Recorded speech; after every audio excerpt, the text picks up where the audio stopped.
भक्ती विषयाचा अभ्यास आपण करत आहोत आणि तो अभ्यास आपण भगवद्गीता या महान ग्रंथाच्या आधाराने करत आहोत. व्यास मुनिकृत 18 पर्वांचं महाभारत केलं गेलं. या विश्वामध्ये आज तागायत इतका मोठा ग्रंथ झाला नाही आणि कदाचित होणे नाही. 18 लाख शब्द ज्याच्यामध्ये आहेत, 1 लाख श्लोक आहेत, 2 लाख ओळी आहेत. रामायणापेक्षा 4 पटीनं मोठं असणारं महाभारत आहे. अशा या महाभारताच्या विस्तृत नानाविध रसांनी नटलेल्या, कथेंनी नटलेल्या त्या कोंदणामध्ये भीष्म पर्वाच्या 23 ते 40व्या अध्यायामध्ये भगवद्गीता नावाचं हे अनोखं रत्न सजलेलं आहे. 700 श्लोकांचं, काही लोकांच्या मते 701 श्लोकांचं. आचार्यांनी भाष्य केलेले 700 श्लोक असल्यामुळे त्यांना 700 श्लोकांची भगवद्गीता असंच म्हणतात. भगवद्गीतेला प्रस्थानत्रयीमध्ये दर्जा दिलेला आहे. या आयुष्यामध्ये येऊन करण्यासारखं जर काय असेल तर ती नोकरी नसून, लग्न नसून, एकामेकांशी हेवे दावे नसून, जन्माचा मुख्य हेतू स्वतःच्या अवस्थेला ओळखणे, स्वतःशी ओळख करून घेते. ती प्रक्रिया म्हणजे साधना. अशा ठिकाणी पोहोचायचंय की जिथे मी राहता कामा नये. हम वहां है जहां पे हमको खुद हमारी खबर नहीं आती. अशा ठिकाणी पोहोचायचंय. आणि हे पोहोचण्यासाठी जेव्हा मनाने निश्चय केलेला असतो तेव्हा समजायला हरकत नाही की खऱ्या प्रवासाला, प्रस्थानाला सुरुवात झालेली आहे. ज्याच्या चित्तामध्ये सद्गुणांचा परिपोष होत चाललाय, ज्याची खून म्हणजेच परमेश्वराची हाक ज्याला ऐकू येऊ लागली आहे, त्याचं मन आपोआप आपसूक परमेश्वराच्या आशीर्वादाने परमेश्वराकडेच वळतं. ज्या भगवद्गीता उपनिषदांबद्दल एक प्रकारचा मनामध्ये आळस, क्वचित तिटकारा, क्वचित घृणा, क्वचित अवघड असल्यामुळे नंतर बघू, अशा तमो किंवा रजोगुणात्मक विचारांना दूर सारून जेव्हा सत्वगुण वर येतो तेव्हा आपोआपच त्या विषयामध्ये गोडी लागायला लागते. ईश्वराबाबत गोडी लागायला लागली की सत्वगुण वाढला असं समजायला हरकत नाही.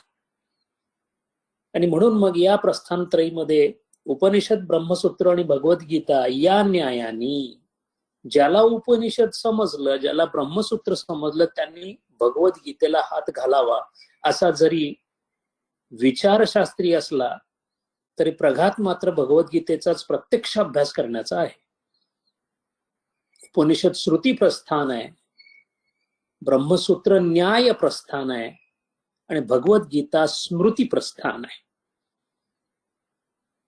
सर्व दर्शनांचा मूल स्त्रोत 18 पैलू पाडलेलं हे रत्न आहे. 18 अध्यायाने सजलेलं आहे. प्रत्येक अध्यायाच्या पैलूकडे नजर टाकल्यानंतर त्याच्यातून निर्माण होणारे जे विविध किरण आहेत, त्या किरणांनी आपली बुद्धी न्हावून निघते. आणि म्हणून सर्व दर्शनांचा मूल स्त्रोत इथेच आहे. सर्व वादांची ही जननी आहे. शुद्धाद्वैत असो, विशिष्टाद्वैत असो, केवलाद्वैत असो, अद्वैत असो, भेदाभेद, अचिंत्यवाद असो, द्वैतवाद असो, सर्वांनी ते इथंच असं सांगितलेलं आहे. आणि सांगणारे अतिरथी महारथी आहेत, आचार्य आहेत. आचार्य ज्यांच्या बुद्धीला सरस्वती सुद्धा मर्यादा घालू शकत नाही, अशा सगळ्या एकामेकांच्या पेक्षा वेगळे विचार असणाऱ्या आचार्यांची विचारांची जननी मात्र भगवद्गीताच आहे. सर्व धर्म संवादिनी आहे. भगवद्गीता कोणत्या धर्माची आहे याला उत्तर देता येत नाही, ती धर्माची आहे इतकंच उत्तर देता येतं. याचाच अर्थ जगातलं ते एकमेव असा ग्रंथ आहे की तो सर्व विश्वाला सामावून घेतो. गीता केव्हा झाली याबद्दल जरी वाद असला तर ती नवेली राहते. दर पिढीला भगवद्गीतेने वेगळी चेतना दिलेली आहे. याच भगवद्गीतेला आधार घेऊन लोकमान्य टिळकांनी एवढं मोठं राष्ट्रवादाचं कार्य उभारलं. तेच जर मला एकटं कुठेतरी समुद्रात फेकून दिलं तर मी बरोबर एकच वस्तू घेऊन जाईन आणि ती म्हणजे भगवद्गीता, असं महात्मा गांधी म्हणत. याच भगवद्गीतेने हेनरी थोरो भारावून गेला होता, तर अणुबॉम्बचा जनक ओपेनहायमर हा भगवद्गीता नुसतीच जवळ ठेवत नव्हता, तर त्यांनी त्या काळी ती भगवद्गीता अमेरिकन प्रेसिडेंटना सुद्धा भेट दिलेली होती.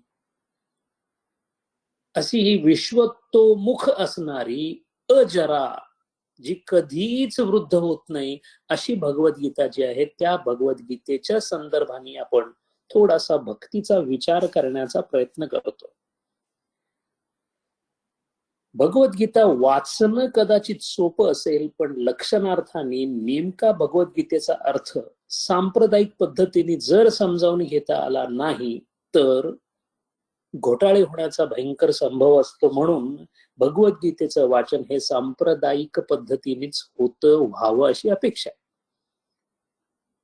अत्यंत तरल पद्धतीने भगवान श्रीकृष्णाने अर्जुनाला उपदेश करता करता त्यांनी विचारलेला एका अत्यंत त्याच्या आयुष्यामधल्या महत्वाच्या प्रसंगाचं उत्तर म्हणून देता देता संपूर्ण आयुष्याचं तत्वज्ञान उलगडून दाखवत दाखवत भगवान लीलया पुढे सरकत आहेत. सांगून झालेली आहे, कर्माची अनिवार्यता सांगून झालेली आहे, कर्म कसं करावं हे 3ऱ्या अध्यायामध्ये सांगून झालेलं आहे. आणि हळूहळू भगवान पुढे सरकत सरकत अक्षर ब्रह्मयोगाच्या पर्यंत येऊन पोहोचले. आणि अक्षर ब्रह्मयोगाबरोबरच अक्षर ब्रह्मयोग 8व्या अध्यायामध्ये, अक्षर ब्रह्मयोगामध्ये 8व्या ते 28व्या श्लोकामध्ये पहिल्यांदा आपल्याला भक्तीचा विस्तार झाल्याचा, भक्तियोगाचा विस्तार दिसतो. आणि तोच विस्तार पुढे जेव्हा पुढे पुढे घेत राजविद्या राजगुह्य योगापर्यंत येतात, तेव्हा भगवान एक मोठा मोठा मोठा असा आशीर्वाद आपल्याला देऊन जातात. स्वतः भगवान असं म्हणतात, अपिचेत सुदुराचारो भजते माम अनन्य भाग साधु एव स मंतव्यः सम्यक व्यवसितो ही सह. अपिचेत सुदुराचारो, फार विचित्र शब्द बरं का. दुराचार आणि सुदुराचार म्हणजे ज्यांनी वाईट कर्म अत्यंत चांगल्या पद्धतीने केलेलं आहे, त्यांनी सुद्धा जर माझी भजतो माम अनन्य भाग जर माझी पूजा केली पार्था, तर तो मला साधू आहे असं वाटतं. साधू इति एव मंतव्य. हा आपल्याला सगळ्यांना दिलेला खूप मोठा भगवानांचा दिलासा आहे. अहो आम्हाला सांगा, जर मी पापी नसतो, चुका केलेल्या नसत्या, तर काय हे सगळं वाचायची गरज होती? का परमेश्वराच्या दरबारामध्ये उभा राहिलो असतो अपराध्यासारखा, जर अपराधी नसतो तर? म्हणून स्वामी चिन्मयानंद नेहमी म्हणायचे, वाईट अजिबात वाटून घेऊ नका. मुळात हॉस्पिटल हे पेशंटसाठीच असतं, रुग्णासाठीच रुग्णालय आहे. अरे तुम्ही रुग्ण नसतात तर इथे यायची गरजच नव्हती. जर अपराधी नसतो, मुक्त असतो, तर भगवद्गीता वाचायची गरज नव्हती.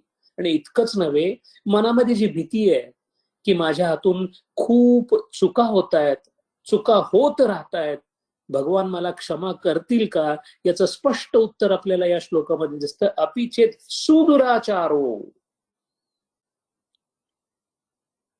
सुदुराचारी वाल्मिकी होते, पण झालं असं, भजते माम अनन्य भाग त्यांनी केल्यामुळे साधू एव स मंतव्य, आज आपल्याला ते आदर्श झाले. माम ही पार्थ व्यपाश्रित ये अपि स्यु पाप योनयः. भगवान आणखीन पुढे जाऊन म्हणतात, पाप योनीतला जरी तो असला, कोण कोण? स्त्रियो वेश्या तथा शूद्रो असते अपियांती परागतिम. शूद्रो, वेश्या, स्त्रियो म्हणजे मी पुरुष आहे स्त्री आहे या भेदाचा मुक्तीशी काहीही संबंध नाही. ती वेश्या जरी असली तरी सुद्धा तो शूद्र जरी असला तरी सुद्धा यांती परागतिम. आपल्या सर्वांना भागवतामध्ये पिंगला वेश्येची कथा माहिती आहे. कोणती चूक झाली, किती चुका केल्या, यापेक्षा मी चूक करतोय याची जाणीव ज्या दिवशी ज्या क्षणी होईल त्या क्षणी समजायला हरकत नाही परमेश्वराची कृपा झाली. याला हरिकृपा असं म्हणतात. ज्या दिवशी तोंडामधून सगळ्या शिव्या निघून तिथे हरीचं नाव येईल त्या दिवशीच हरिकृपा झाली म्हणायला हरकत नाही. आणि अगदी अभिमानाने छाती ठोकपणे आपण सांगू शकतो की आज जर मी हरीचं नाव घेण्यासाठी, शंकर महाराजांचं नाव घेण्यासाठी जर मी इथं बसलो असेल तर निश्चित मी पुण्याई केलेली आहे. निश्चित माझ्यावर हरिकृपा आहे. 4 कृपांनी आपण पुढे जातो. पहिलीच हरिकृपा आहे. बहुत सुकृतांची जोडी म्हणून विठ्ठली आवडी. विठ्ठलाची आवडच ही बहुत सुकृतांची जोडी आहे. किती जन्मापूर्वी आपण हे सगळं करत होतो त्याचा परिपाक म्हणून आज विठ्ठलाचं तोंडात नाव येतंय. विठ्ठलाचं नाव यायला पंढरपूरच्या आजूबाजूला जन्म व्हावा लागतो. पंढरपुरासारखी क्षेत्र ज्या ठिकाणी आहेत त्या भारत मातेच्या पोटी जन्म व्हावा लागतो. इथं आपला जन्म झाला हीच हरिकृपा. पंढरीच्या जवळ आलो ही हरिकृपा. ज्ञानदेव, तुकाराम, नामदेव, रामदास यांच्यासारख्यांची अभंग कानावर येऊन पडतात आणि ते कळतात अशी माझी भाषा आहे, ती सुद्धा हरिकृपा. अशी हरिकृपा झाल्यानंतर सत्वगुण वाढीला लागला की शास्त्राकडे आपलं मन वळतं आणि मग शास्त्र कृपा होते. आजचा जो काही खटाटोप आपला चाललाय परमेश्वराच्या आशीर्वादाने तो शास्त्र कृपा अर्जित करण्याचा चाललेला आहे. या धीमध्ये, बुद्धीमध्ये, या धीमध्ये त्याच्या ज्ञानाचा प्रकाश, शब्द प्रमाण म्हणजे आगम प्रमाण याची चर्चा चालू आहे. पण त्या शब्दामध्ये असणारं ज्ञान माझ्या बुद्धीमध्ये उजळावं. धियो योनः प्रचोदयात. गायत्री मंत्र हा खूप प्रभावी मंत्र का मानला जातो? अंगावर त्यांनी तेज येतं वगैरे असे प्रकार नाही आहेत. माझ्या बुद्धीच असणार तेज,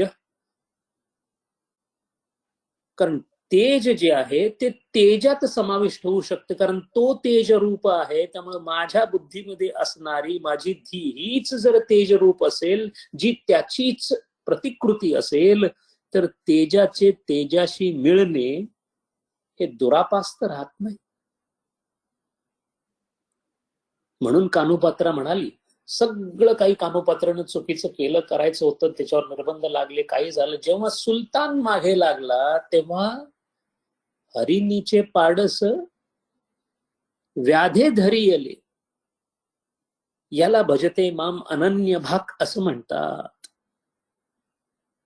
असं जर असेल, अशा प्रकारची जर आपल्याकडे तीव्रता असेल परमेश्वराच्या भेटीची, तर भगवान पुढे असं म्हणतात, मन मना भव मद भक्तो मद याजी माम नमस्कुरू. तू काहीही दुसरं करू नकोस. आपण देव नावाच्या संकल्पनेची फार मोठी हेळसांड केलेली आहे आणि ती इतकी अंगवळणी पडून गेलेली आहे की परमेश्वराची पूजा ही आपण त्याच्यावर केलेले उपकार असं समजून इतरांना सांगतो की मी रोज 1 तास काढतो देवासाठी. ज्या देवांनी हे सगळं काढलं, या प्रचंड विश्वामध्ये असणारा एक शांत बुद्धीचा मनुष्य जीव काय म्हणतोय, मी परमेश्वरासाठी 1 तास काढतो आणि माझ्या मोठ्या घरामध्ये त्याला एक छोटस घर देतो, त्याला देवाचं घर असं म्हणतो. कुणाच्या घरात कोण राहतंय? याला संकल्पनेची हेळसांड असं म्हणतात. का हेळसांड असं म्हणतात? कारण तो मध्ये हवा, मी बाजूला, मी मध्ये आणि तो बाजूला असं होत नाही. मन मना भव मद भक्तो मद याजी, माझच यज्ञ कर, माम नमस्कुरू, माम एव इष्यसी, एकच इच्छा मनामध्ये ठेव, मी. भगवान म्हणतात फक्त माझी इच्छा ठेव. पण असं म्हटलं तर तसं परमेश्वरावर नातं करावं लागतं. ज्यांनी अशी इच्छा ठेवलेली आहे त्या संतांकडे बघितलं की आपल्याला कळतं की माम एव इष्यशी युक्त एव आत्मानम मतपरायण. परायण, मतपरायण. आपण पारायण करतो, परायण या शब्दावरून तो पारायण शब्द आलेला आहे. परायण, परायण. पर म्हणजे परे, पर म्हणजे जिथे गंतव्य स्थान आहे तिथं आयन करणे. राम आयन, रामायणम. रामाचं जिथं जिथं जाणं झालं, राम जिकडे गेला, भगवान श्रीराम ज्या पद्धतीने जिथे गेले त्यांच्या पावलावर पाऊल टाकून जाणे म्हणजे परेला पोचणे. त्याला पारायण असं म्हणतात. ग्रंथाचं पारायण करत असताना विचारांचं पारायण जर झालं तर त्याच्या इच्छेशिवाय दुसरं काही दिसणार नाही. आणि असं ज्यांनी केलं अशा संतांची अवस्था कशी आहे पहा. सगळ्या संतांची अवस्था अशी आहे की त्यांना संपूर्ण संसार परमेश्वरात दिसतो. आपल्याला परमेश्वर संसारात सुद्धा दिसत नाही. संतांचा संसारच परमेश्वरात असतो. आपल्या संसारात कोण असतं? आई असतात, वडील असतात, भाऊ असतो, बहीण असते, मुलगा असतो, मुलगी असते. संतांना विचारलं तर ते म्हणतात माझा वडील, माझी मुलगी, माझा भाऊ, माझा चुलता, हे सगळं जे सगळं कृष्णच आहे. आणि मग तुकाराम महाराज म्हणतात बोलावा विठ्ठल, पहावा विठ्ठल, करावा विठ्ठल, जीवे भावे. तुका म्हणे देह भरिला विठ्ठले. देहच भरला विठ्ठलानी, काम क्रोध घर रीते केले. कृष्ण माझी माता, कृष्ण माझा पिता, बहीण बंधू चुलता कृष्ण माझा. नाही का गांधारीने भगवानांना काय म्हणाले? गांधारी काय म्हणाली भगवानांना? त्वमेव माताश्च पिता त्वमेव, त्वमेव बंधू सखा त्वमेव. गांधारीची सगळी नाती कोणाबरोबर होती? कृष्णाबरोबर लागली होती. फार मोठे कर्नाटकामध्ये हरिदासी संत होऊन गेले. ज्या व्यासतीर्थ महाराजांचं नाव आपण गेल्या प्रवचनात पाहिलं, त्या व्यासतीर्थांची जी शिष्यावळी होती ती खूप मोठी होती. आणि गमतीचा भाग म्हणजे व्यासतीर्थ, विजयनगरचे कृष्णदेवराय हे सगळे पांडुरंगाचे भक्त होते. त्यामुळे त्यांच्या सगळ्या शिष्यांना हरिदास असं म्हणतात. या हरिदासांचा शिरोमणी जो होता ते पुरंदरदास आणि कनकदास असे दोन संत, कर्नाटकातले खूप मोठे संत, विठ्ठल रखुमाईचे खूप मोठे भक्त. हे पुरंदरदास सुद्धा आपल्या कन्नड भजनामध्ये म्हणतात विठ्ठला सलहो स्वामी. विठ्ठला मी तुला शरण आलोय, विठ्ठला सलहो स्वामी. मेळे विठ्ठल केळगे विठ्ठल, मेळे केळगे विठ्ठल विठ्ठल. आत पण तूच आहेस, बाहेर पण तूच आहेस, आत बाहेर फक्त विठ्ठलच आहे. ओळगे विठ्ठल होरगे विठ्ठल, ओळगे होरगे विठ्ठल विठ्ठल. बाहेर आत बंधू विठ्ठल, बळग विठ्ठल, बंधू बळग विठ्ठल विठ्ठल. कृष्णा तूच माझा भाऊ आहेस, तूच माझं कुटुंब आहेस. तंडे विठ्ठल ताई विठ्ठल, तंडे ताई विठ्ठल विठ्ठल. वडील तूच आहेस, कृष्ण माझी माता, कृष्ण माझा पिता. पुरंदरदास पण त्याच आवाजात बोलतायत. सगळ्या संतांना आपली सगळी नाती फक्त विठ्ठलात दिसतात. याला भक्तीची परिसीमा असं म्हणतात. खूप मोठे सुफी संत होऊन गेले. त्यांचं नाव ख्वाजा गुलाम फरीद म्हणून 15व्या शतकामध्ये. खूप मोठे.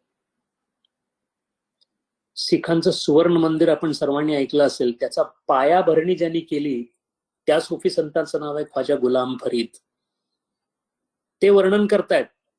आणि ते होते सुफी पण मनमोहन कृष्णाचे भक्त पण होते. मेरा इश्क भी तू, मेरा यार भी तू, मेरा दिन भी तू, दिन म्हणजे धर्म, मेरा दिन भी तू, ईमान भी तू, मेरा जिस्म भी तू, मेरा रूह भी तू, मेरा सावल मित्रा सलोना मनमोहन जहान भी तू. त्यांनी सुद्धा भक्तीमध्ये हेच नातं ठेवलेलं आहे त्यांच्याबरोबर. नामदेव महाराज दुसरं काय बोलतायत? तू माझी माऊली, मी हो तुझा कान्हा, पाजी प्रेम पान्हा पांडुरंगे. जनाबाई तर पराभक्तीमध्ये डुंबलेली असल्यामुळे नवविधा भक्तीची परिसीमा ओलांडल्यानंतर जो प्रांत येतो त्या प्रांतामध्ये संतांचं वास्तव्य असल्यामुळे त्या प्रांतात फक्त संत आणि कृष्ण, संत आणि विठ्ठल एवढेच लोक राहतात. म्हणून जनाबाई, सकाळची वेळ होती, जनाबाई आपलं सगळं काम उरकून स्नानाला निघालेली होती. आपणही स्नान करतो, जनाबाई स्नान करत होते. स्नानाला निघाले. तुळशीचं बन त्या काळी घरामध्ये तुळशी पुढे मागे सगळीकडे असायच्या. परसामध्ये तुळशीच्या झाडांच्या जवळ तुळशीचं वृंदावन छोटस असायचं.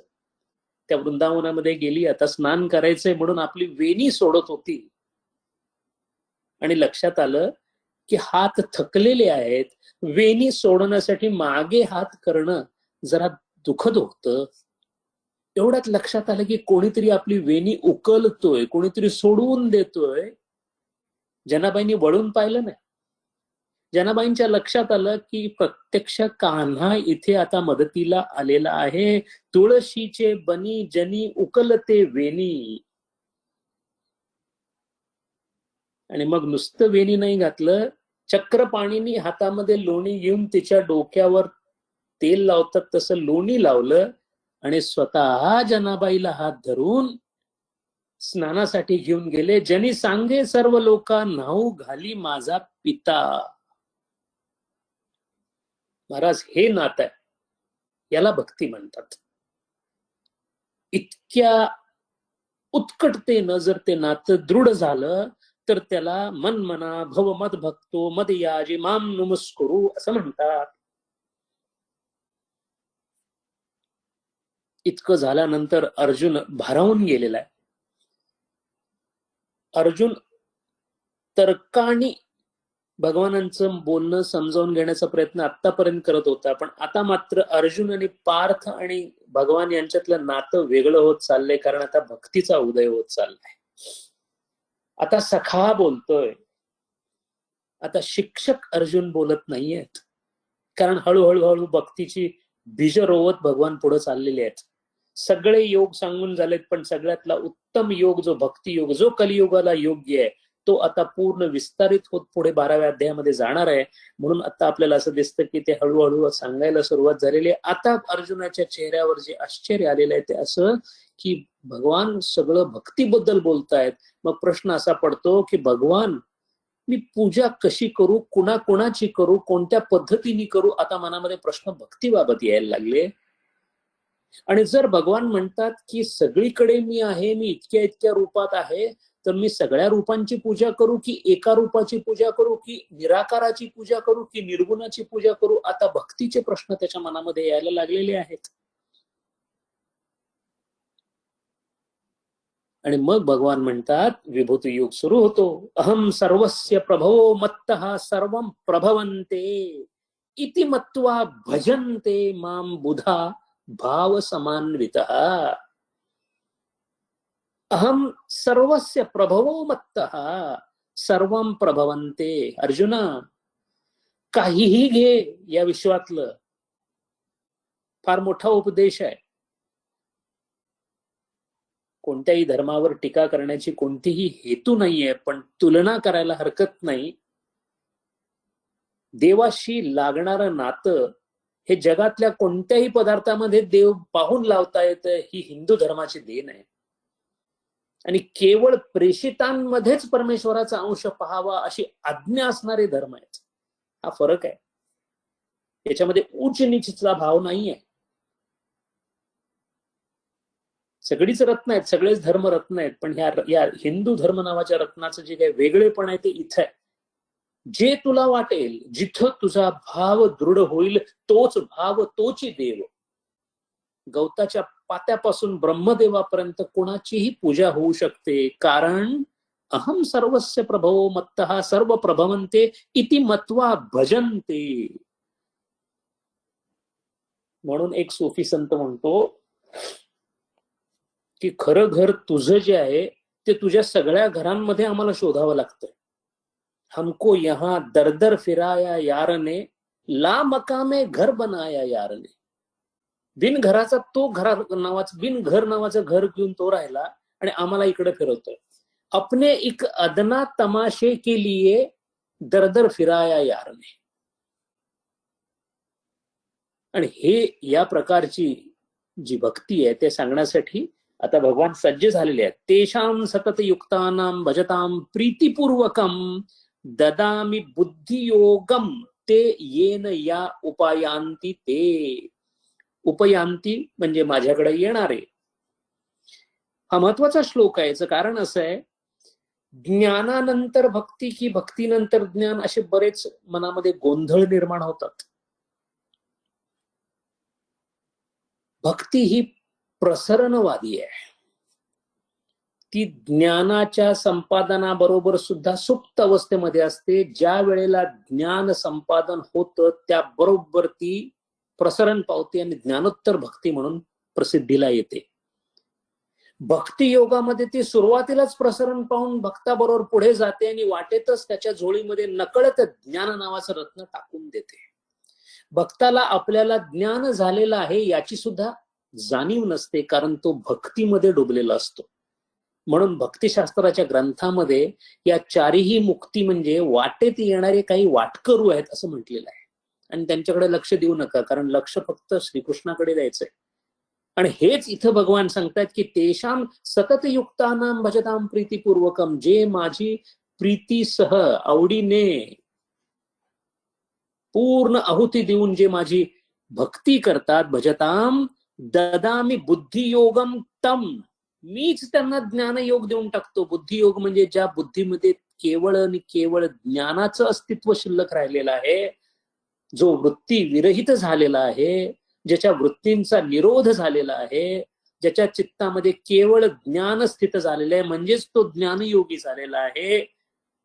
हे मी देतो. ज्ञानयोगी ज्ञान मिळवण्याचा, ज्ञानी होण्याचा प्रयत्न करतो. भक्ती योगामध्ये भगवान भक्ताला ज्ञान हे दान असं ओंजळीत देऊन जातात. ददामी बुद्धियोगम. मग बुद्धियोग जर असेल तर तो बुद्धियोग कसा येतो भक्ताला? असा कसा काय त्याला पटदिशी तो मिळून जातो? त्याचं कारण बुद्धीची शुद्धी झालेली आहे. बुद्धिशुद्धी अंतःकरणी देवाची वस्ती. शुद्ध बुद्धीच्या अंतःकरणामध्ये, शुद्ध अंतःकरणामध्ये देवाची वस्ती असते. ती कशी होते? कारण त्या बुद्धीमध्ये या विश्वाशी संपर्कात आलेले कोणतेही गुण तिथे शिल्लक, दुर्गुण शिल्लक राहत नाहीत. काम क्रोध घर केले रीते, मग देहे भरिले विठ्ठले. पहिल्यांदा काम क्रोध रीते केले पाहिजेत ना. आणि म्हणून भक्त काय करतो? या शरीरामध्ये असणारे दुर्गुण रीत करण्याचं सुद्धा काम परमेश्वरालाच देतो. त्याच्यात परमेश्वराचा रस भरण्याचं काम परमेश्वरालाच देतो. त्याच्यात ज्ञान प्राप्त करण्याचं काम परमेश्वरालाच देतो. थोडक्यात असं आहे की मी माझा नाही, मी आता तुझ्याकडे, मी बालक तू तात. एकदा का हा भाव घेतला की सगळंच्या सगळं परमेश्वराला स्वतः त्या भक्ताची काळजी म्हणून करावंच लागतं. आणि म्हणून सगळ्यात पहिल्यांदा भक्त काय प्रार्थना करतो? नाथांनी फार सुंदर वर्णन केलेलं आहे. सत्वर पावग मला. भवानी आईला कोणालाच, भवानी म्हणजे कोण? माया तत्वाला विनंती केलेली आहे. परमेश्वराची जी शक्ती आहे, आदिशक्ती आहे, असं आहे, पोचायचं त्याच्यापर्यंत आहे. पण त्याचीच जी आदिशक्ती आहे तिच्या पाठीवर जर स्वार झाला आणि ती जर आपल्याला घेऊन गेली तर मग परमेश्वराचं दर्शन फार दुर्मिळ राहत नाही. म्हणून त्या भवानीला, त्या मायेला, त्या प्रकृतीला प्रार्थना चालली आहे. सत्वर पावग मला भवानी आई, रोडगा वाहीन तुला. रोडगा म्हणजे फार मोठी जाड अशी केलेली भाकरी. त्या काळी मोठी कुटुंब असायची, 40-40, 30-30 लोक कुटुंबामध्ये. त्या सगळ्यांच्या भाकऱ्या करायच्या म्हणजे ते केवढं पीठ काढलेलं असायचं. आणि गमतीचा भाग म्हणजे, गृहिणींना फार पक्क माहित असेल, गव्हाची किंवा चपाती वगैरे करताना गोळे बनवून ठेवून हात धुवून नुसते गोळे केले तरी हात स्वच्छ राहू शकतात. भाकरी करताना दरवेळेला दोन्ही हाताला पीठ हे लागतच. मग असं 100-200 भाकऱ्या 300-400 भाकऱ्या केल्यानंतर राहिलेलं जे पीठ आहे ते सगळं पीठ एकत्र करून त्याची एक जाडी भाकरी करायची. कोणासाठी? देवासाठी. कारण देव काय खात नाही, त्यामुळे त्याला अशी नाजूक साजूक भाकरी करायची गरज नाही. असा प्रघात होता. हा जो रोडगा आहे, या रोडग्यामध्ये खरं म्हणजे त्या खऱ्या भाकरीची चव नाहीये. हे भाकरी सदृश्य अशी ती जाड भाकरी असते. तसं माझा देह जो आहे, जो पंचमहाभौतिक आहे, अष्टधा प्रकृतीने बनलेला आहे, तो जडानी बनलेला आहे. त्यामुळे ही जडानी बनलेली जी भाकरी आहे ती मी तुला देऊन टाकतो. नाहीतरी ती भाकरी आत्मसदृश्य आहे, पण ती आत्मा नाही आहे. कारण ती जड आहे, ती चेतन सदृश्य होऊ शकत नाही. असा जो जड आहे त्या जडाची मी भाकरी बनवून तुला भवानी माते देतोय. सासरा माझा गावी गेला तिकडेच खपवी त्याला. याला अहंकार असं म्हणतात. सासरा म्हणजे अहंकार. आपलं लग्नच अशा घरामध्ये राहिलेलं. जीव हा जो आहे त्याचं लग्न अशा घरात झालेलं आहे की जिथे सासरा नावाचा अहंकार राहतो. तो गावी गेला. गावी गेला म्हणजे ज्या वेळेला अहंकाराचं प्रदर्शन होत नाही त्यावेळची जी अवस्था आहे ती सतत टिकावी. सासरा माझा गावी गेला तिकडेच खपवी त्याला. सासू माझी जाच करते लवकर निघ त्याला. सासू कोण आहे? देह तादात्म्य. देह तादात्म्य ही जी सासू आहे हीच जाच करते. कारण सगळं देहासाठी चालू आहे. आणि ही जी सासू आहे तिला लवकर घेऊन जा. माझं देह तादात्म्य हे भवानी, हे माते, हे प्रकृती संपून टाक. जाऊ माझी फडफड बोलती बोडकी कर्ग त्याला. कोण आहे जाऊ? वासना. जाऊ माझी फडफड बोलती. त्या बोलण्याला उसंत नाहीये, कारण वासनेला उसंत नाही. इतक्या वासना, हजारो ख्वाहिशे ऐसी की हर ख्वाहिश पे दम निकले, बहुत निकले मेरे अरमा फिर भी कम निकले, असं म्हणतो एक सूफी. इच्छा, वासना, आशा, तृष्णा, स्पृहा एका पाठोपाठ एक चालू आहे. हे सगळ्या जाऊ आहेत. जाऊ माझी फडफड बोलती बोडकी कर्ग त्याला. बोडकी केली की बोडकी बाई कुठे तोंड दाखवायची शिल्लक राहत नाही, ती एका ठिकाणीच बसते. तशी माझी वासना विरून जाऊ दे. तशी माझी वासना विरून जाऊ दे असं त्यांचं म्हणणं. ननंदेचं कार्ट किरकिर करत खरूज होऊ दे तिला. कोण आहे ननंद? ही आशा आणि इच्छा. आशा आणि इच्छा. वासना आशा आणि इच्छेच्या तृप्तीसाठी केलेल्या प्रयत्नांना जर दृढ करत गेलो तर आशेचं वासनेत रूपांतर होतं. आशेचं वासनेत रूपांतर झालं की समजायला हरकत नाही ननंदेची जाऊ झाली. ननंद म्हणजे आशा आणि इच्छा. ननंदेचं कार्ट किरकिर करत खरूज होऊ दे त्याला.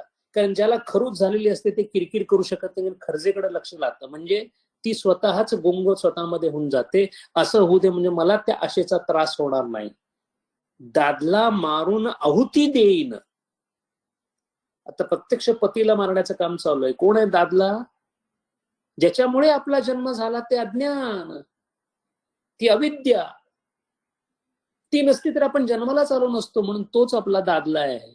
दादला मारून आहुती देईन मोकळी कर ग मला. आणि शेवटी जनार्दनांचं नाव घेऊन, आपल्या गुरूंचं नाव घेऊन नाथ काय म्हणतात? एका जनार्दना सगळंच जाऊ दे, एकटीच राहू दे मला. मायारूपी विवर्त पूर्ण संपून जाऊ दे परमेश्वरा, आणि मी ब्रह्मरूप होऊन एकटाच राहू दे मला. एकटीच राहू दे मला. भवानी आई रोडगा वाहीन तुला. अशा पद्धतीने ज्याचा बुद्धियोग झालेला आहे, अशा पद्धतीने जो भक्त माझ्याकडे येतो, ददामि बुद्धियोगम ते येन मा उपयांती ते. आता अर्जुनाच्या मनामधला शंका ज्या आहेत त्या वाढत गेलेल्या आहेत. आता त्यांनी फार महत्वाचा प्रश्न विचारलाय. कथम विद्याम अहम योगिनम त्वाम सदा परिचिंतयन केशु केशियुच भावेषु चिंत्यो असी भगवान मया. भगवान, कथम विद्याम अहम योगिन, कोणत्या विद्येच्या मार्फत, कशा कशा भावाने, केशु केशु भावेषु सप्तमी आहे, कोणत्या कोणत्या भावात सप्तमीचा वापर केलेला. केशु केशूच्या भावेशु चिंत्यो असी भगवान मया, मी कशा कशा प्रकारे तुझी. कारण आता काय झालंय, अर्जुनाचा भक्त होत चाललाय. ज्ञानयोगाचं शिक्षण घेऊन, कर्मयोगाचं शिक्षण घेऊन शेवटी कुठे पोचतोय अर्जुन? आता तो भक्त व्हायला निघालाय. म्हणून अगदी महत्वाचा प्रश्न, देवा तुझी भक्ती कशी करू? हे भगवानांचं वैशिष्ट्य आहे. तर्काधिष्ठित अर्जुनाला हळूहळू भक्तीकडे भगवान घेऊन आलेले आहेत. आणि या प्रश्नाने भगवान स्वतःच खुश झालेली आहेत. आणि मग म्हणतात, कथयिष्यामि दिव्या हि आत्मविभूतयः. मी तुला सांगतो, कथयिष्यामि, मी आता सांगेन, इथून पुढे जे सांगेन ते माझ्या विभूतींचं वर्णन असेल. आणि मग एक वाक्य असं सांगितलं, एक श्लोक असं सांगितलं की अर्जुन जागच्या जागी हादरलेला आहे. द्यूतम छलयामि अहम दंडो दमयताम अस्मि, कृष्णी वासुदेव अस्मि, मृत्यू सर्व हरश्च अहम. अरे अर्जुना, मीच मृत्यू आहे. द्यूतामध्ये जे छळ कपट होतं तो भी मीच आहे. अर्जुन हादरलाय, देवा तुम्ही द्यूतातले छल आहात. दिल का भेद मिटावे अवधू, अच्छी करनी कर ले तू, डाली फूल जगत के माही, दिखने वाला तू ही तू. हाथी में हाथी होए बेटा, चीटियों में चीटी तू, होय महावत ऊपर बैठा, हाकने वाला तू का तू. चोरों के संग चोरी करता, बदमाशों में भेड़ो तू. चोरों के संग चोरी करता, बदमाशों में भेड़ो तू, चोरी करके जो भग जावे, पकडणे वाला तू का तू. कबीर महाराज सांगतात, तेच भगवान बोलतात. द्यूतम छलयामि अहम. सगळं परमेश्वराच्या अस्तित्वाने चाललेलं आहे. मग प्रश्न असा येतो की चोर देव कसा? अरे चोराला चोरी करण्यासाठी लागणारं जे चैतन्य आहे तो परमेश्वरानेच दिलेलं आहे.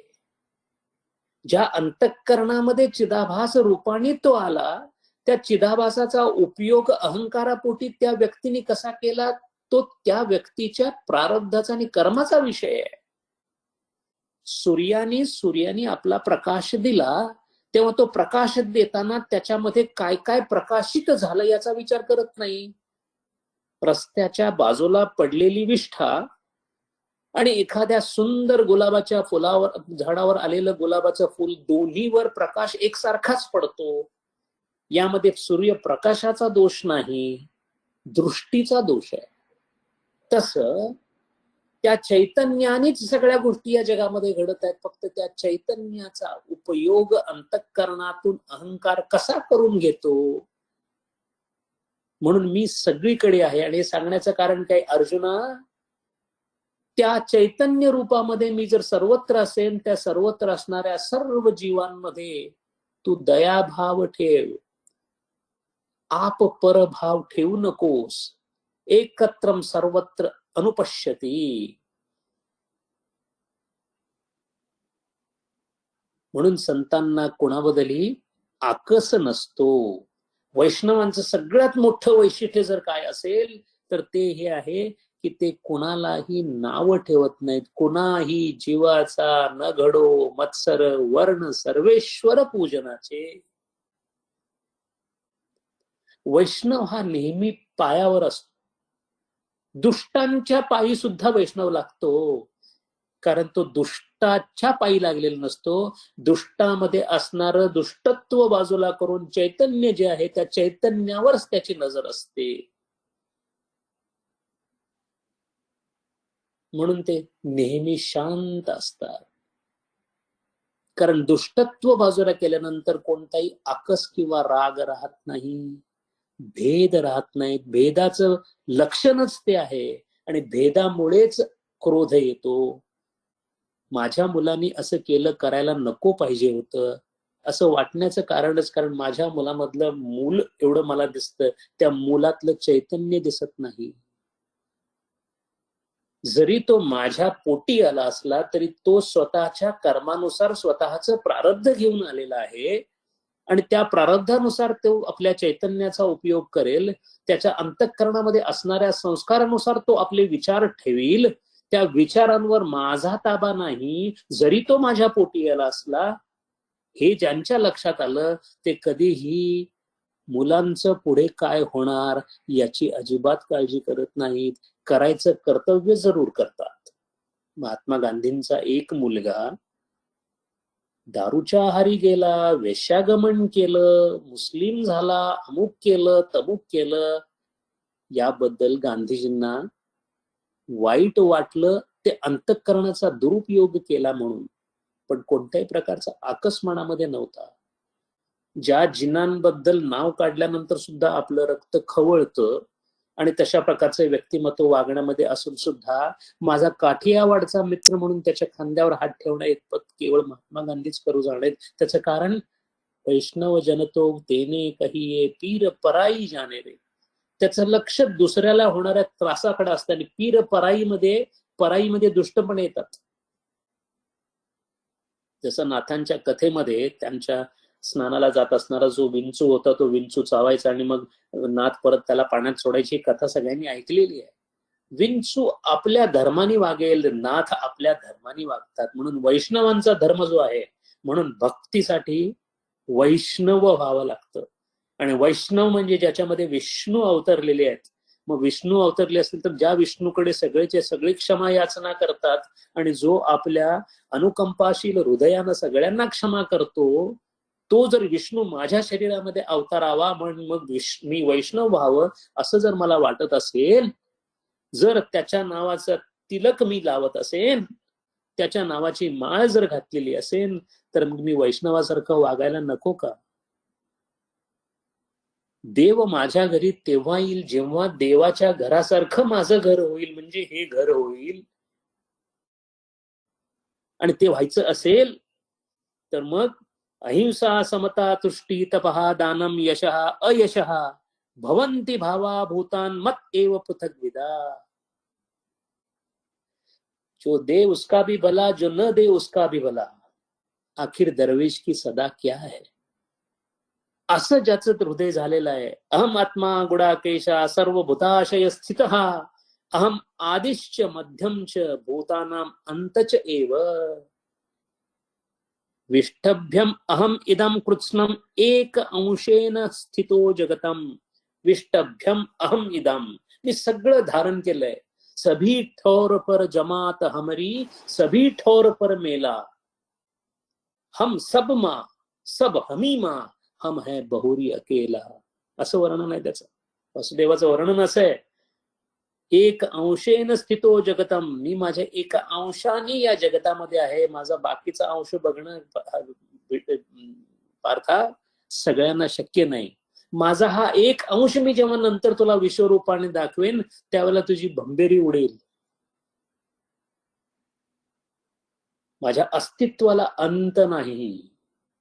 किंबहुना अस्तित्व म्हणजेच मी आहे, कारण मी अस्ती आहे, मीच भाती आहे, मीच प्रीती आहे.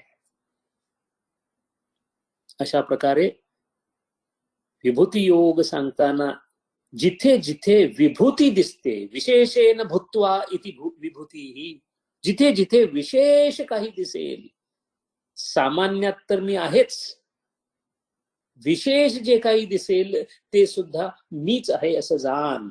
आणि त्या विशेषत्वाकडे तुझं आकर्षण असल्यामुळे माझ्या कोणत्याही विभूतीला मी म्हणून तू माझी पूजा करायला, भजन करायला, अर्चना करायला, भक्ती करायला हरकत नाही. असं पार्थाच्या केशु केशुच भूतेषु चिंतो अशी भगवान मया या प्रश्नाला उत्तर भगवानांनी दिलेलं आहे. या अध्यायानंतर भगवान विश्वरूप दर्शन या अध्यायाकडे वळणार आहेत. आपण त्याच्याबद्दल पाहणार आहोत. पण आता वेळेप्रमाणे काही प्रश्न जे आलेत ते बघू. त्या प्रश्नांमध्ये सुद्धा आपल्याला खूप भक्तीबद्दल शिकता येतं. छान प्रश्न येत आहेत, महाराजच पाठवतायत, महाराजच उत्तर देत आहेत. ऐकण्यात गंमत आहे, ऐकण्यात मजा आहे. देवाचं जे जे काही आहे ते ऐकण्यामध्ये, देवाचं जे जे काही आहे ते सांगण्यामध्ये, देव या शब्दामध्येच गोडी आहे. फार सुंदर रामकृष्ण परमहंसांनी भक्तीबद्दल बोललेले आहेत. जेव्हा निर्विकल्प समाधी काही मिनिटांमध्ये लावली, ज्याच्यासाठी तोतापुरी महाराजांना 40 वर्ष लागली होती, ती काही मिनिटांमध्ये जेव्हा रामकृष्ण परमहंसांनी लागली, त्यावेळेला काही भक्तांनी त्यांना विचारले की महाराज तुम्ही आता ज्ञानी झालात. रामकृष्ण म्हणाले नाही, मी भक्त आहे. का भक्त आहे म्हणून विचारला, हो ज्ञानी कुठे तुम्ही आणि आता भक्त कसं म्हणताय? त्यावेळेला महाराज म्हणाले, रामकृष्ण परमहंसांचं वाक्य आहे, सगळ्या भक्तांनी आपल्या हृदयावर कोरून ठेवायला हरकत नाही. ते म्हणाले, मी साखर नाही, मी साखर खाणार आहे.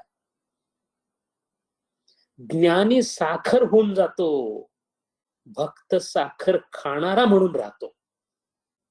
रस नावाचा जो प्रकार आहे त्याला कला असं सुद्धा म्हणतात. भगवान कलाकार आहे. कला हा शब्द संस्कृतमध्ये एका विशिष्ट अर्थाने वापरला जातो. म्हणून आपण शंकराला काय म्हणतो? आपण नटराज.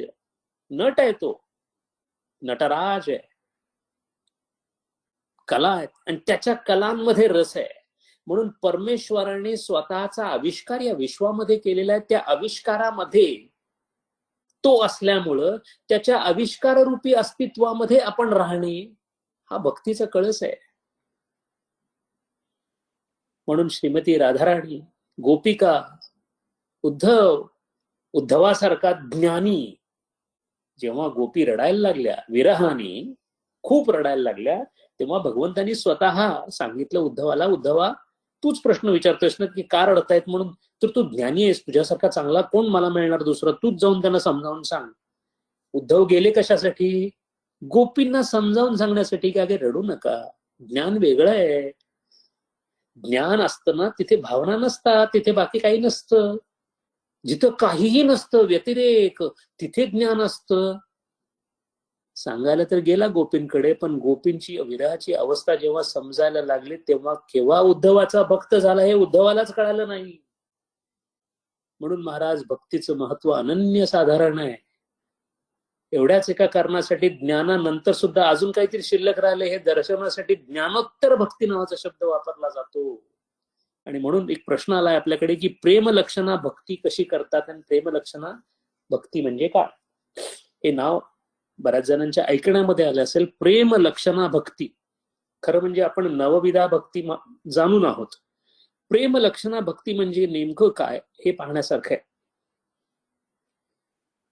दूरत्वाने जेव्हा परमेश्वराशी आपलं नातं असतं, म्हणजे मला आत्ता परमेश्वराकडे जाण्याची इच्छा झालेली आहे पण अजून तो माझ्यापासून दूर आहे असं जेव्हा वाटतं, तेव्हा नवविधा भक्तीतल्या पहिल्या 3 भक्तीमध्ये आपण आहोत असं समजायला हरकत नाही. सगळ्यात पहिल्यांदा कुणाच्या तरी निमित्ताने हरिकृपा झाल्यानंतर परमेश्वराचं नाव कानावर येतं. मग तो भले इस्कॉन मधला कोणीतरी कोणत्या तरी चिली नावाच्या देशामध्ये राहणारा रॉबर्ट असो, पण त्याच्या कानावर इस्कॉनच्या माध्यमातून काय ना कृष्णाचं नाव पडतं.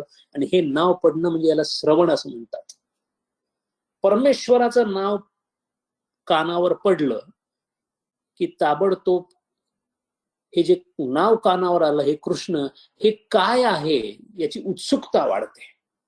आणि उत्सुकता वाढल्यानंतर त्या कृष्णाचं जे वर्णन आहे तो असा आहे, तो नीलकांती आहे, तो मधुर आहे, त्याच्या चेहऱ्यावर सतत हास्य विलासत असतं, तो अधरावर बासुरी घेऊन उभा असतो, त्याच्या बासुरीतला जो स्वर आहे तो असा आहे. हे सगळं जेव्हा त्याच्याबद्दलचं वर्णन आपल्या मनामध्ये घोळायला लागतं त्यावेळेला श्रवणानंतर कीर्तन चालू झालं असं म्हणायला हरकत नाही. मग ते तुम्ही तोंडाने म्हणून दाखवलं तर ते कीर्तन झालं, मनामध्ये म्हटलं तरी सुद्धा ते कीर्तनच आहे. आणि मग असं परत परत त्याच्या गुणांचं वर्णन केल्यानंतर जे काही श्रवण केलं त्याचं स्मरण व्हायला लागतं. मग तो परत परत मध्ये मध्ये आठवायला लागतो. म्हणून श्रवणम कीर्तनम स्मरणम या 3 पहिल्या भक्ती ज्या आहेत त्या दूरत्वानी होणाऱ्या भक्ती आहेत. अजून त्याच्याकडे जायचा प्रयत्न केलेला नाही.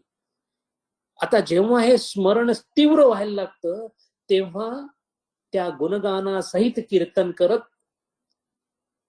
इतरांना त्याचं श्रवण करत, स्वतः त्याचं स्मरण करत जेव्हा मी त्याच्याकडे जाण्याचा प्रयत्न करतो तेव्हा माझा आणि कृष्णाचा किंवा कृष्णाच्या मूर्तिरूपाचा प्रत्यक्ष संबंध येतो.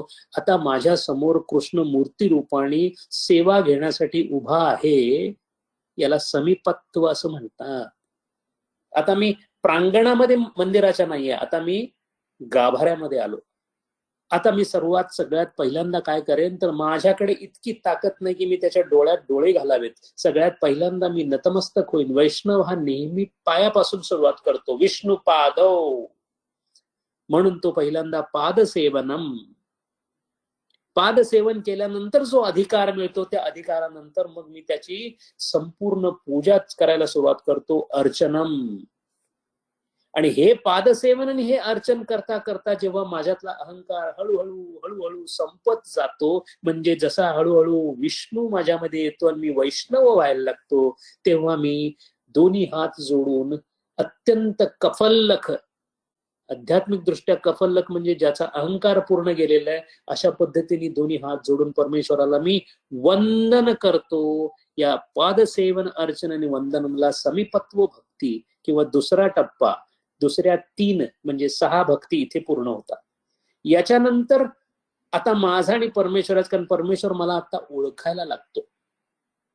परमेश्वर मला का ओळखतो? कारण मी माझी ओळख सोडून दिली, माझा अहंकार सोडून दिला. आता परमेश्वर मला ओळखायला लागला त्याच्या राज्यातलं काहीतरी नाव देऊन. पहिल्यांदा तो म्हणतो, ये ये, तू माझा दास आहेस, हनुमंत आहेस तू माझा. आता दास्यत्वानी भक्ती चालू झाली. आता मी गाभाऱ्यामध्ये गेल्या गेल्या हे अर्चन पाद वंदन हे होतच राहतं माझ्याकडून, पण आता मी करतो ते मात्र कोणत्या भावनेनी? देवा, मी आता गुलाम, मैं गुलाम मुझे बेच गोसाई. हे गोसाई, तू मला विकून टाक विकायचं असलं तर, कारण विकत घेणारा फक्त तूच आहेस, मला माहिती आहे. हे दास्य झालं. दास्य झालं की परमेश्वराची कृपा आशीर्वाद इतके वाढतात की ते आपला अधिकार वाढवतात. आणि अधिकार वाढवला की परमेश्वराला सुद्धा हितगुज करण्यासाठी कोणीतरी बरोबर लागतो. म्हणून मग परमेश्वराशी हितगुज करणारा सखा, याला सख्यत्व असं म्हणतात. आणि असं सख्यत्व झालं की मग 2 मित्रांना एकामेकाशिवाय बरं वाटतच नाही. कोणीतरी मळलेले कपडे घातलेला कुचेला नावाचा व्यक्ती आलेली आहे, तो स्वतःचं नाव सुदामा सांगतोय. असं ऐकल्याबरोबर आपल्या सिंहासनावरून सिंहासनाधिष्ठित कृष्ण पळत पळत पळत पळत बाहेर आले. याला सख्य भक्ती असं म्हणतात. आणि ही सख्य भक्ती जेव्हा एकामेकाच्या विरहाने सजते, तेव्हा मात्र परमेश्वर आपल्या सख्याला सांगतो, नाही रे बाबा, तू माझ्यापासून दूर राहूच नकोस, मला राहवत नाहीये. दरवेळेला मी तुझ्याकडे धावत यायचं, मग तू माझ्याकडे बघायचं. आता परमेश्वर अगतिक झालेला आहे, आता भक्त अगतिक नाही. अशी अगतिकता परमेश्वराला झाली की शेवटी परमेश्वर विनंती करून सख्यत्व पावलेल्या भक्ताला आपल्यात विलीन करून घेतो. त्याला आत्मनिवेदन भक्ती असं म्हणतात. अशी आत्मनिवेदन भक्ती ज्याची संपलेली आहे, त्याच्यानंतर जी भक्ती चालू होते, ज्या भक्तीमध्ये भक्त कोण आणि कोणाची भक्ती चालली हे कळत नाही, भक्त आणि देव याच्यातली जी मधली दिवार आहे ती संपून जाते, त्यावेळेला त्या भक्तीला पराभक्ती किंवा प्रेम लक्षणा भक्ती म्हणतात. कारण त्याच्यामध्ये जे शिल्लक राहतो तो फक्त प्रेम नावाचा रस असतो. या नवविधा भक्तीला साधना भक्ती असं म्हणतात आणि प्रेम लक्षणा भक्तीला साध्य भक्ती असं म्हणतात. इतकंच नव्हे तर रामचरित मानसमध्ये दशधा भक्ती सांगितलेली आहे. नवविधा नाही, दशधा आहे. ती दशधा 10वी म्हणजे ती प्रेमलक्षण आहे. काही ठिकाणी तर एकादश भक्ती म्हटलेलं आहे. याच्या पुढेही पराभक्ती म्हटलेलं आहे. गोपींच्या भक्तीला पराभक्ती म्हटलेलं आहे. ही प्रेमलक्षणा भक्ती कशी करावी असं विचारलेलं. ही करावी लागत नाही. ही या एक पायरी सोडल्यानंतर दुसरी पायरी येते की नाही? येते. तसं नवविधा भक्ती संपल्यानंतर प्रेमलक्षणा भक्तीची रोपणा आपोआप होते. आणि जे दास्यम सख्खम आत्मसमर्पणम या 3ऱ्या टप्प्यामध्ये, या तिकडीच्या 3ऱ्या टप्प्यामध्ये आहेत, त्या ठिकाणी 3ऱ्या टप्प्यामध्ये परमेश्वरावरची जबाबदारी वाढलेली असते. पहिल्या टप्प्यामध्ये आपल्यावर जबाबदारी असते आणि मधल्या टप्प्यामध्ये परमेश्वर आणि आपण दोघांवर जबाबदारी असते. श्रवणम कीर्तनम स्मरणम मध्ये आपली जबाबदारी आहे. पादसेवनम अर्चनम वंदनम मध्ये दोघांची जबाबदारी आहे, आणि दास्यम सख्यम आत्मसमर्पणम मध्ये परमेश्वराची जबाबदारी आहे, आणि त्याच्यानंतर परमेश्वराची अगतिकता आहे. श्रीकृष्ण महाराजांना राहण्यासाठी जेव्हा गेले कौरवांच्याकडे, तेव्हा धृतराष्ट्रांनी हळूच दुर्योधनाला सांगितलं, ठेवून घे, महत्वाचे आहेत, यांचा आशीर्वाद लागतो. दुर्योधनाने विनंती केली, महाराज राजवाड्यामध्ये राहावं. श्रीकृष्ण म्हणाले, माझं बोलून झालेलं आहे, मी राहीन इथं, पण इथं नाही, मी राहीन त्या विदुराच्या झोपडीत. याला अगतिकता म्हणतात. विदुर बोलवायला आलेला नव्हता, त्यांना जावं लागले. अर्जुन थकलेला असेल युद्धानंतर, भगवान युद्धातच होते, अर्जुन युद्धानंतर थकलेला असेल म्हणून नारदांना जेव्हा कृष्ण भेटले नाहीत तेव्हा शोधत शोधत गेले, आणि बघतात तर अशी परिस्थिती होती की पार्थाचे, अर्जुनाचे, श्रांत झालेला अर्जुन असा पहुडलेला आहे, त्याचे केस स्वतः श्रीकृष्ण भगवान धुतायत. याला म्हणतात परमेश्वराची अगतिकता. अशी अगतिकता जिथे असते त्यालाच प्रेमलक्षणा भक्ती असं म्हणतात. आणि ही प्रेमलक्षणा भक्ती जेव्हा असते तेव्हा कालाचं बंधन त्याला राहत नाही. म्हणूनच रासलीला जी आहे ती होऊन गेलेली नाही, अजून चालू आहे. तुम्हाला आम्हाला दिसली नाही, रामकृष्ण परमहंसांना दिसली, वल्लभाचार्यांना दिसली, मीरेला दिसली, आपल्याला दिसत नाही. एक फार सुंदर रासलीला, रासलीला केवळ कृष्णाबरोबर तिथं होती अशी नाही, पंढरपुराच्या वाळवंटामध्ये सुद्धा नामदेवांची रासलीला अजून चालू आहे. नामदेव कीर्तन करी, प्रेम भर नाचे पांडुरंग. पंढरीच्या वाळवंटातली रासलीला अशी आहे की नामदेव महाराजांनी कीर्तन चालू केलेलं आहे. आता पांडुरंगाला, आपल्या विठ्ठलाला, आपल्या मंदिराला सोडावं लागलेलं आहे, कारण नामदेव नाचायला लागलेले आहेत माझ्या नावाने, मला गेलं पाहिजे तिथे. नामदेव कीर्तन करी, प्रेम भर नाचे पांडुरंग.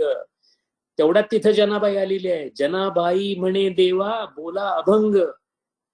आता पुढे प्रसंग, अतिप्रसंग घडलेला आहे. या रास लीलेमध्ये सुद्धा गंमत कशी आहे बघा, भक्ताचा अधिकार किती मोठा बघा. एक भक्त वर्णन करतोय नामदेवांच्या रासाचं. नामदेव कीर्तन करी, प्रेम भर नाचे पांडुरंग, जनाबाई म्हणे देवा, देवा बोला अभंग. अभंग बोलता कीर्तनी प्रसंग ओढवला, प्रेम संगेचीय देव नाचू लागला. नाचत डोलत विठ्ठलाचे गळले पितांबर. विठ्ठल लग्न झाला, पितांबर कधी निघालं कळत नाही, नाचायला लागला. सगळ्यांनी डोळे बंद केले होते, सगळे रसामध्ये डुंबलेले होते. त्याच वेळेला कोण आलं? कबीर महाराज आले. आणि कबीर महाराज म्हणाले, सावध होई देवा ऐसे बोले कबीर. याला रास म्हणतात. हा भगवंताचा रास आहे, भक्ताचा आहे बघा. भक्त सांगतोय देवाला, देवा पितांबर ढळले, इतकं नाचायला लागले, थोडा सावध हो. अरे नामदेवांचं कीर्तन असंच आहे, इथे सगळ्यांचीच काय, तुझी सुद्धा शुद्ध हरपेल. हे याला प्रेम लक्षणा भक्ती असं म्हणतात. एक छान उदाहरण आहे, घडलेलं उदाहरण आहे. आपल्या भारतवर्षामध्ये खूप मोठे आचार्य होऊन गेले. मधुसूदन सरस्वतींचं आपण पाहिलं गेल्या वेळेला. तसेच एक उदयन आचार्य नावाचे आचार्य होऊन गेले, खूप मोठे आचार्य, प्रतिभावान, खूप न्यायशास्त्राचे विशारद, न्याय विशारद होते. त्या काळी 14व्या शतकातली गोष्ट आहे, 15व्या शतकातली. त्या काळी बुद्ध धर्माचा प्रभाव, आणि बुद्धांना प्रधान मल्ल असं म्हटलेलं आहे शंकराचार्यांनी. बुद्ध धर्माचा प्रभाव होता, आणि बुद्ध धर्मामध्ये ईश्वराला अस्तित्व नाही, आणि भक्ती सगळीच्या सगळी ईश्वरावर अवलंबून आहे.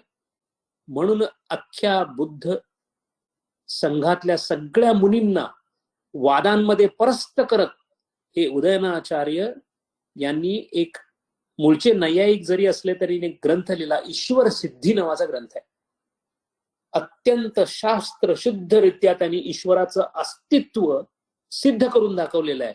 आणि असं सिद्ध केलं की कोणत्याही बुद्धाच्या तोंडामध्ये एक शब्द उरला नाही, सगळ्यांना मान्य करावं लागलं की ईश्वर आहे. त्या ग्रंथाचं नाव आहे ईश्वर सिद्धी. असे हे उदयनाचार्य ज्ञानी माणूस जगन्नाथपुरीला जगन्नाथाच्या दर्शनाला आले. त्या काळी चालत येणे, मूळचे साधू माणूस, बंगालमधून गौड प्रांतातून चालत चालत चालत चालत जगन्नाथपुरीला आले. आणि आमच्या तुमच्यासारखं जगन्नाथपुरीला गेल्यानंतर पहिल्यांदा लॉज मध्ये जाणे आणि नंतर जेव्हा वेळ मिळेल तेव्हा जगन्नाथाची भेट घेणे असे भक्त ते नव्हते. आले ते सरळ जगन्नाथाच्या मंदिराकडे आले. दुपारची वेळ झाली होती, जगन्नाथाची पहुडण्याची वेळ झाली होती, वामकुक्षी होती, त्यामुळे पंड्यांनी दरवाजा बंद करून घेतला होता. उदयनाचार्यांनी सांगितलं मला दर्शन घ्यायचंय. पंडे म्हणाले असे बरेच जण येतात, आता दार उघडू शकत नाही.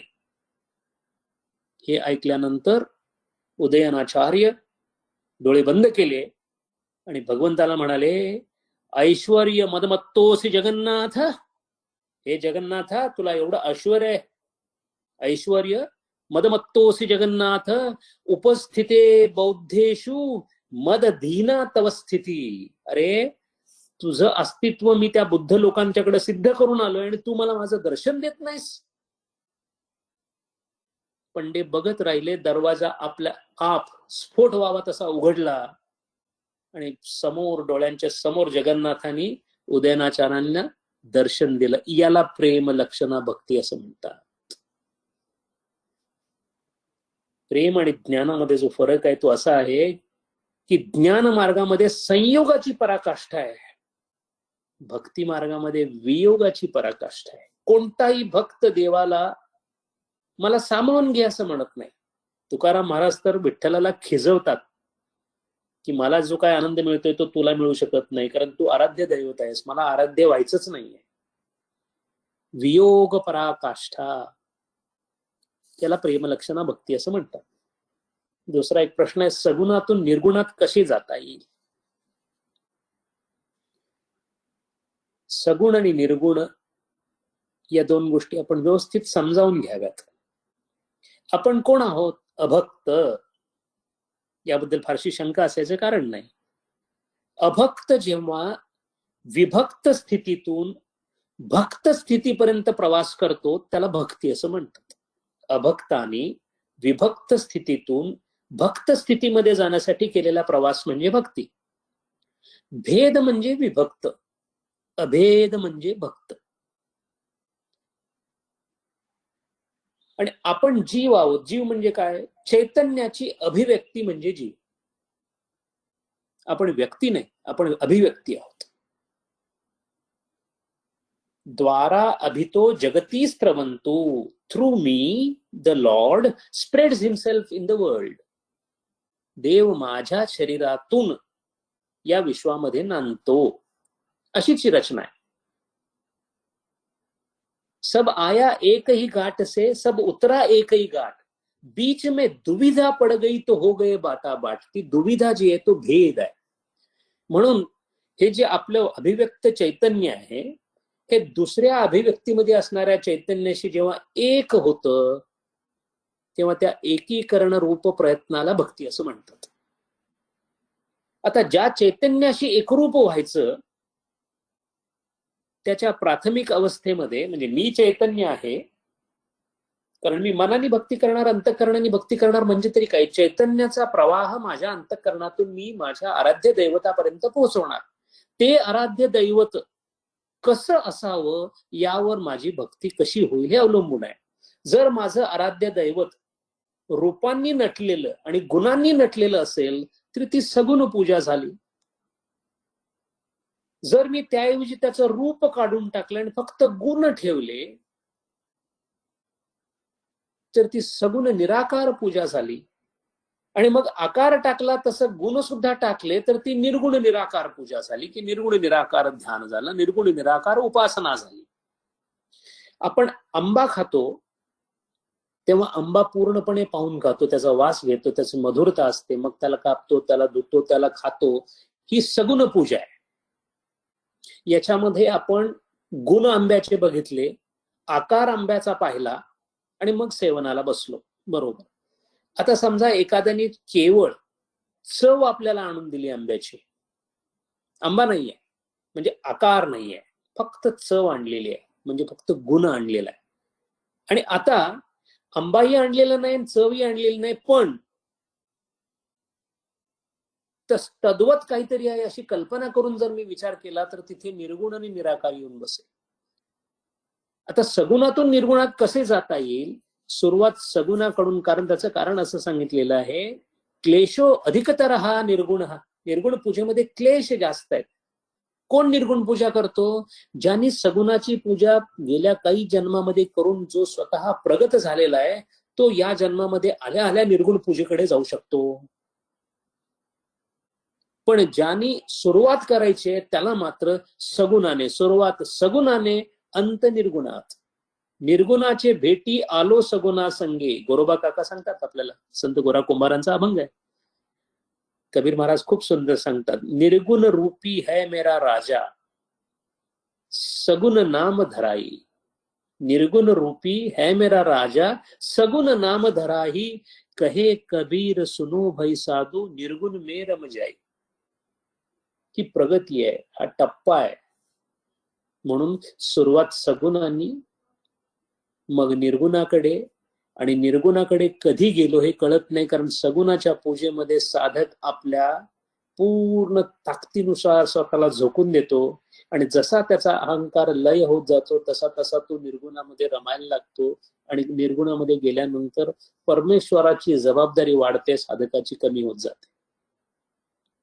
निर्गुण उपासना म्हणजे नक्की काय, ती कोणाची, आणि मुख्य म्हणजे ती कशी करतात? ज्याच्या मनाची अवस्था अपरा वैराग्य पूर्ण झालेली आहे.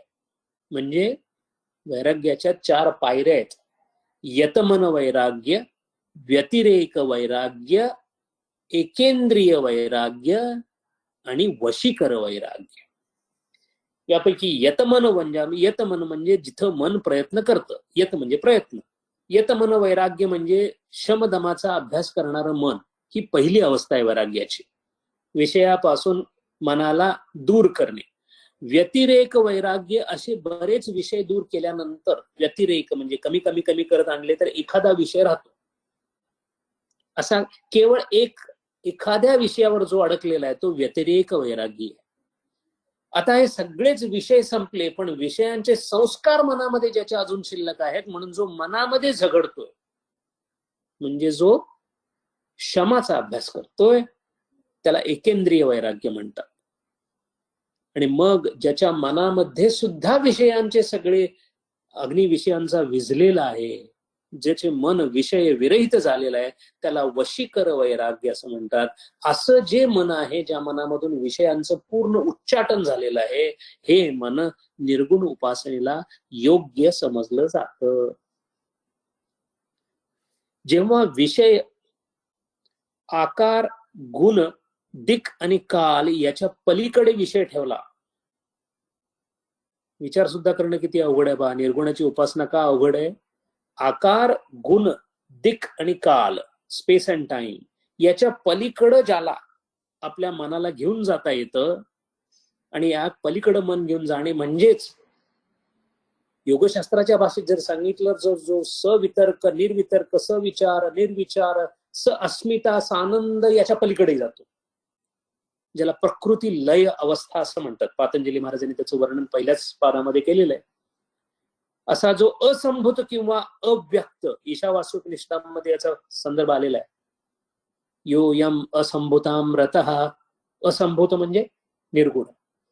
म्हणून निर्गुण उपासना कोणाची करायची? जी कोणाचीच नाही ती निर्गुण उपासना. तिची पद्धत अशी आहे, तिची पद्धत चित्त निरोधानी आहे. म्हणजे चित्त निरोध करून चित्त एकाग्रता असंभूतामध्ये किंवा अव्यक्तामध्ये करणे म्हणजे निर्गुण उपासना आहे. म्हणूनच क्लेशो अधिकतरः असं त्यांनी सांगितलेलं. आणि शेवटचा एक प्रश्न आहे, गुरुकृपा म्हणजे काय आणि ती कशी ओळखावी की आपल्यावर गुरुकृपा झालेली आहे? गुरुकृपा 2 प्रकाराने पाहता येते. गुरुकृपा हे तत्व आहे. गुरुकृपा हे तत्व आहे. हे तत्व साकार असेल, म्हणजे आकाराची उपाधी त्याला असेल किंवा नसेल, गुरु हे तत्व ज्ञानरूप आहे. म्हणून जेथे जेथे ज्ञान निर्मितीचा प्रयत्न होतो तिथे तिथे गुरुकृपा आहे असं समजायला हरकत नाही. उदाहरणार्थ ग्रंथ हे शिक्षा गुरु आहेत. नवविधा भक्तीमध्ये जे जे सहाय्यक होतं ते ते गुरुतत्व आहे असं म्हणायला हरकत नाही. कारण गुरुर ब्रह्मा, गुरुर विष्णू, गुरुर देवो, गुरु महेश्वर, म्हणजे गुरु ईश्वर सुद्धा आहे. गुरु ज्ञानरूप आहे. गुरु ईश्वर आहे म्हणजे गुरु नावाचं तत्व आहे. पण खडतर साधनेनं अविरत ध्यानानं आवरण रूपी अज्ञानाचं हरण करण्याचा जो क्षण आहे त्या क्षणी मात्र म्हणजे अहंकार लयाच्या अंतिम टप्प्यावर व्यक्तिगत प्रयत्न अबल होतात, व्यक्तिगत प्रयत्न थिटे पडतात, व्यक्तिगत प्रयत्न कमी पडतात. अशा वेळेला सर्व सामर्थ्यानं जो पार घेऊन जातो असा एक आकार रूपी देहधारी गुरु लागतो. त्याला गुरुकृपा असं म्हणतात. ती देहधारी गुरुची कृपा अत्युच्च पातळीवर पोहोचलेल्या शिष्याच्या अंतिम क्षणासाठी तो गुरु असतो. तोपर्यंत त्या प्रतलावर पोहोचण्याच्या ज्या ज्या काही घटना घडतात त्या घटनांमध्ये सहाय्यक असणारी जी शक्ती तीच गुरुशक्ती आहे. मग आपल्यावर गुरुकृपा झालेली आहे कसं ओळखावं? प्रत्येक ज्ञान किंवा सत्व गुणवर्धन क्षण म्हणजेच गुरुकृपा. आज मानसी आणि राहुलजींच्या कृपेने आपल्याला हे सगळं ऐकायला मिळतंय. त्यांच्या मार्फत हे सगळं जे काही आपण बोललो हे त्यांच्या निमित्ताने झालं. त्यांच्यामध्ये असणारं निमित्त ही सुद्धा गुरुकृपाच. आज ही वाचा बोलतीये गुरुकृपा, कारण ज्ञानाची उत्पत्ती करण्याचा प्रयत्न चालू आहे. आज ज्या कानांनी हे ऐकलं जातं ते शब्द सुद्धा गुरु, शब्द गुरु आहेत. म्हणून परमेश्वराच्या सानिध्याकडे घेऊन जाणारी प्रत्येक क्रिया म्हणजे गुरुकृपा. मग ती अरूप शिक्षारूपी असो किंवा सारूप्य गुरुरूपी असो. अशा पद्धतीचं गुरु नावाचं तत्व आहे. इथे आता वाणीला विराम देऊया. अभ्यास असाच पुढे चालू ठेवू आणि शंकर महाराजांच्या चरणी प्रार्थना करू की हे जे काही समजावून घेण्याचा प्रयत्न करतोय हे या बुद्धीमध्ये उतरू दे. या बुद्धीमध्ये उतरून तिचा निश्चयात्मक वृत्तीचा तिचा फायदा माझ्या विचारांना होऊ दे. माझ्या विचारांमध्ये सद्विचारांचं रोपण होऊ दे. माझा सत्व गुण वर्धित होऊ दे. आणि हे सगळं होऊन भगवंता या वाळवंटामध्ये केवळ एकच विठ्ठलाचं देऊळ आहे. त्या गाभाऱ्यामध्ये विठ्ठला मला प्रवेश मिळो. विठ्ठला तुझ्या पायाशी माझ्या मनातले सगळे विचार नेहमी रत राहोत. सगळं विठ्ठलमय होऊन जावो. सगळं पांडुरंगमय होऊन जावो. कोणाचाही द्वेष न घडो. कोणाचाही मत्सर न घडो. कोणतीही इच्छा न उरो. तू आणि मी याशिवाय मला या विश्वामध्ये दुसरं काहीही न लाभो. दुसरे कोणतेही विचार माझ्या मनामध्ये येऊ नयेत. आणि हे संपूर्ण देह जो मला तू प्राप्त करून दिलेला आहेस तो केवळ तुझ्या सेवेसाठीच जडो. अशी प्रार्थना करून आपण आता विराम देऊ. ओम पूर्णमद पूर्णमिदं पूर्णात् पूर्णमुदच्यते पूर्णस्य पूर्णमादाय पूर्णमेवावशिष्यते.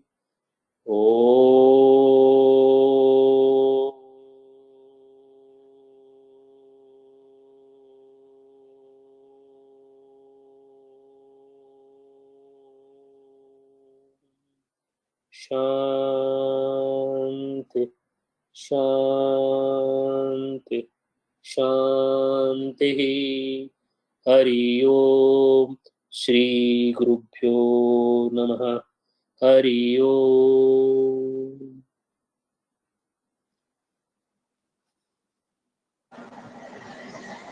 दंडवत डॉक्टर साहेब, खूप खूप धन्यवाद. या भक्ती मार्गामध्ये आपल्यासारखे शिक्षक आम्हाला मार्गदर्शक म्हणून मिळाले ही आमची गुरुकृपा मात्र नक्की. श्रीराम. कोणाला प्रश्न असतील तर माईक अनम्यूट करून कृपया विचारावे.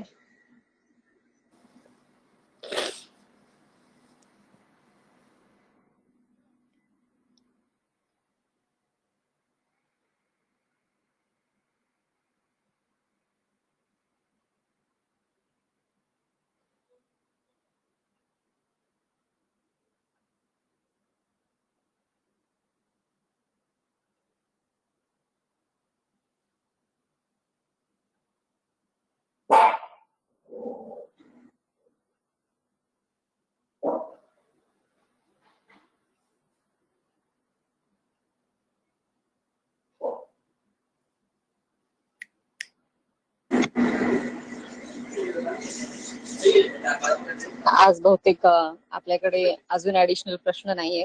मग आपण आज डॉक्टर साहेब इथेच थांबूया. खूप खूप हरी धन्यवाद. पुन्हा भेटूया पुढच्या शनिवारी. हरी हरी बोल. जय श्रीराम.